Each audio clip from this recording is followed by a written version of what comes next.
Ibinahagi ni Karate Pilipinas President Richard Lim ang kanyang pagkatuwa patungkol sa pagkakabilang ng kanilang sport sa magaganap na 2026 palarong pambansa ngayong Mayo sa Agusan del Sur. Para sa detalye, narito ang report ni Timmy Paulo Salamati.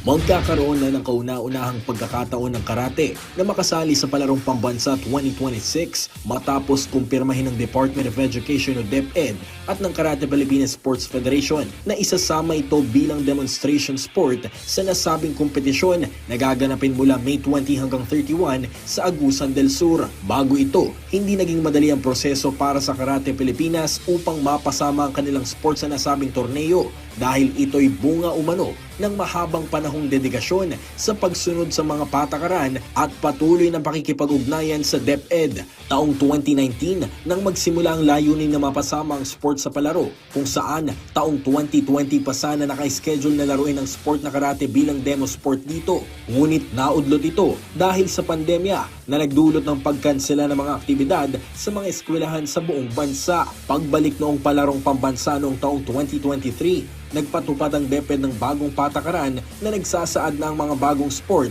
ay kinakailangang dumaan muna sa 3 magkakasunod na taon bilang exhibition sport bago maging demo sport sa kompetisyon. Remember, nagpalit tayo ng DepEd, di ba? Si Sec Angara.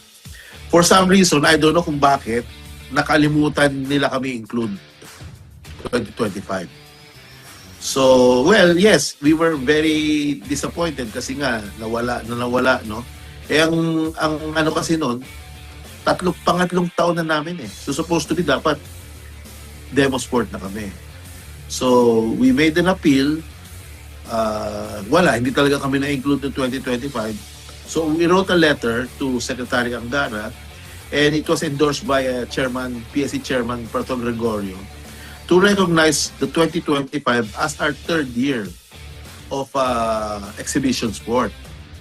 So, pinayagan kami at it was included in the board meeting 2 weeks ago and then finally it was approved. Ibinahagi rin ni Karate Pilipinas President Richard Lim ang kanyang pagkatuwa sa maituturing nilang isang malaking achievement para sa karate sa buong bansa. Sobrang masayang-masaya po kami lahat. Number one, it's not just personal to me, but again, it's I would say if we can do it and be part of the regular sport of Palarong Pambansa, it will be a legacy for all the athletes and especially the teachers in DepEd that are karate senseis as well. Kasi makakatulong sa kanila yun eh. Diba? Imagine, teacher ka sa DepEd, marirecognize yung capacity as a karate coach as well. So madami tayong matutulungan. Sobra.